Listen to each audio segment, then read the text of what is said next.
किसानों के आह्वान पर भारत बंद बुलाया गया है। इस वक्त हम सीतामढ़ी शहर के मेहसौल चौक पे खड़े हैं और हमारे साथ यहाँ पर राजद के कई वरिष्ठ नेता हैं।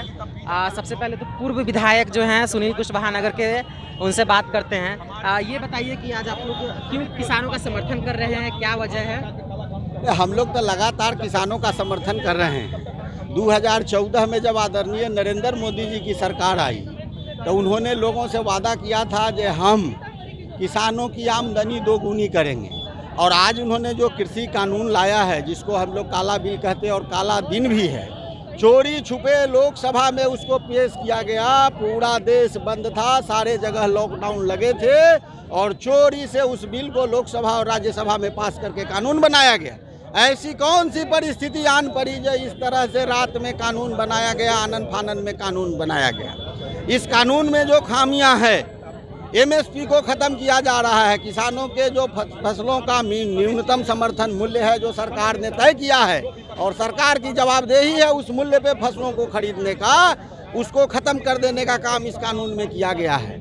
दूसरा है किसानों को किसानों की ज़मीन को गिरवी देने के लिए, उद्योगपतियों के हाथ में देने के लिए कानून बनाया गया है। इसलिए हमारी पार्टी राष्ट्रीय जनता दल और पूरे देश में किसान लोग, आज 12-14 दिन हो गया लोग आम हड़ताल पे, पूरा देश का किसान बैठा हुआ है, लेकिन एक गूंगी बहरी सरकार सुनने को तैयार नहीं है। और हमारी पार्टी राष्ट्रीय जनता दल, हमारे नेता आदरणीय लालू प्रसाद यादव जी और तेजस्वी प्रसाद यादव जी ने शुरू से इस कानून का समर्थन करने का काम किया है। और जब तक किसानों को उनको फसलों का वाजिब दाम नहीं मिलेगा, इस काले कानून को वापस नहीं लिया जाएगा, राष्ट्रीय जनता दल इसके खिलाफ लड़ाई लड़ती रहेगी और हम सभी लोग उस लड़ाई में साथ रहेंगे। पेशेंट रोगी है जानेंगे। मेरे साथ और भी अन्य राजद के कार्यकर्ता हैं, राजद के नेता हैं। अर्जुन राय जी पूर्व सांसद है सीतामढ़ी के। ये बताइए कि सरकार जो है वो किसानों से अभी तक कई लेवल की वार्ता कर चुकी है, क्या लगता है आपको कि किसान देखिए, नरेंद्र मोदी की जो सरकार है ना, वो किसान और मजदूर विरोधी सरकार है। वार्ता का कोई मतलब नहीं है। जब किसान नहीं चाहता है ये कानून, तो जिसको लाभ आप पहुंचाना चाहते हैं वो इस कानून को नहीं चाहता है, फिर बेवजह आप इस कानून को लाने की क्या ज़रूरत है? वो देश में सेंट्रलाइज पूरी देश के ज़मीन को कब्जा करना चाहते हैं। इस तरह से पेचीदे कानून ला करके किसान और मजदूर को ख़त्म करना चाहते हैं। व्यापारियों को तो उन्होंने जीएसटी के माध्यम से ख़त्म कर दिया, नोटबंदी के माध्यम से देश के अर्थतंत्र को समाप्त कर दिया। अब किसान और मजदूर जो सांस ले रहा है उसको ये समाप्त करना चाह रहे हैं। मेरा सीधा कहना है, जब देश के किसान इस कानून के खिलाफ है, जिसके लिए आप कानून लाए हैं, बनाए हैं, जब किसान खिलाफ है, इस कानून को निरस्त करिए।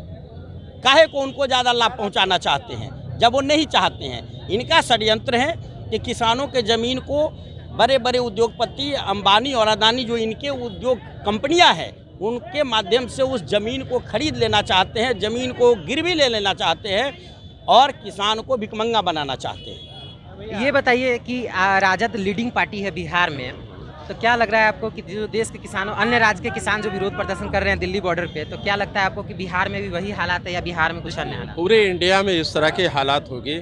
जिस तरह का ये कानून आया है, ये कानून का पूरा ये जिसको कहते हैं, जिस तरह ईस्ट इंडिया कंपनी इंडिया में आई थी और सारे लोगों को गुलाम बनाया था, उसी तरह ये मोदी 6 साल में सारी चीज़ को आप देखिएगा, प्राइवेटाइजेशन किया, रेलवे से लेके होटल से लेके सारी चीज़ गवर्नमेंट की, सारी प्राइवेटाइजेशन। उसके बाद भी देखा कि भारत की जनता उनके कब्ज़े में गुलाम नहीं हो रही है, तो उनके पास एक ही रास्ता था, किसान को गुलाम बनाया जाए।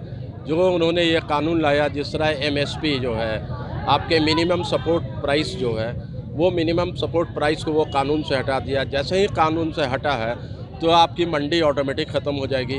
मंडी जब ख़त्म हो जाएगा तो ये जो बड़े बड़े जो अडानी इंडिया कंपनी है, अंबानी इंडिया कंपनी, जिस तरह ईस्ट इंडिया कंपनी की टाइप की ये कंपनी आई है, जो इंडिया में 4 ही कंपनी, जो नरेंद्र मोदी जो भारत में 4 कंपनी को उन्होंने फिक्स कर दिया है कि पूरे इंडिया का जो भी गवर्नमेंट से लेके किसान से लेके सभी को प्राइवेटाइजेशन इन 4 ही कंपनी करेगी। ये 4 कंपनी के आधार पे उन्होंने पूरे देश की जनता को गुलाम बनाने का ये षड्यंत्र रचा गया, जिसमें किसान को भी लपेटा गया। इसीलिए वो कानून लाया गया कि एमएसपी हटा करके आपके मंडी का सिस्टम हटा दिया जाएगा और स्टॉक मार्केटर्स जो ये बड़े बड़े इंडस्ट्रिस्ट हैं वो मार्केट से सामान उठाएंगे और मार्केट में क्राइसिस करेंगे, 10 का माल 100 में बेचेंगे और हमारी भोली भाली जनता जो भारत की है उनके गुलाम रहेगी। तो ये इनकी ये चाल है और हम लोग किसान के साथ हैं। पूरे देश में जब तक ये कानून वापस नहीं होगा ये आंदोलन पूरे देश में रहेगा। और ये नारा हमारा था जय जवान जय किसान, अब वो नारा रहेगा। तो ये थे राजद के पूर्व विधायक जो बता रहे थे सरकार पर निजीकरण के विरोध में भी हमला कर रहे थे।